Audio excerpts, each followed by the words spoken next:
Naitala ang ilang insidente ng landslide sa ilang lugar sa Manito, Albay dahil sa patuloy na pag-ulan. Habang dalawang individual naman ang na-rescue matapos matrap sa rumaragasang baha dahil sa pag-apaw ng ilog. Si Marlon Ato ng PIA sa Balitang Pambansa. Marlon?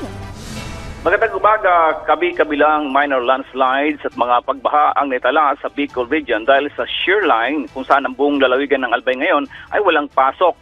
Hindi bababa sa 3 barangay sa bayan ng Manito ang nakaranas ng minor landslides. Ilang pag-apaw ng mga ilog ang naitala rin sa naturang bayan ayon sa Manito DRRMO nitong Sabado ng hapon, bunsod ng walang tigil na pag-ulan na dala ng shear line. Umabot sa orange hanggang red rainfall warning ang naiulat ng DOST Pag-asa Southern Luzon itong weekend. Dalawang malalaking na-trap naman sa gitna ng rumaragasang tubig baha sa ilog sa Barangay Pawa sa Manito, Albay ang na-rescue ng mga tauhan ng Manito DRRMO, BFP at Coast Guard rescuers. Dalawang minor landslide naman ang natala sa lungsod ng Legazpi kahapon at agad nag-utos ng forced evacuation ng mga opisyal ng barangay Buraguis sa mga residente na malapit sa lugar.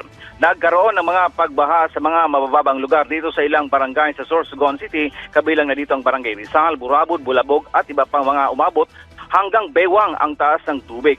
Kaagad namang rumisponde ang mga rescuers at local DRRMOs para sa evacuation ng mga apektadong residente sa lugar.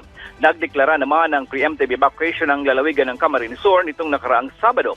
Nagdeklara rin ng walang pasok ngayong araw sa mga paaralan sa lungsod ng Sorsogon pati na rin ang lalawigan ng Camarines Norte ngayong araw. Simula kagabi ay wala ng ulan dito sa lalawigan ng Albay.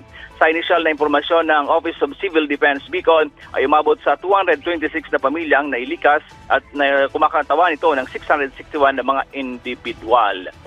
At mula sa PIA Bicol, Marlon Aton para sa Balitang Pambansa.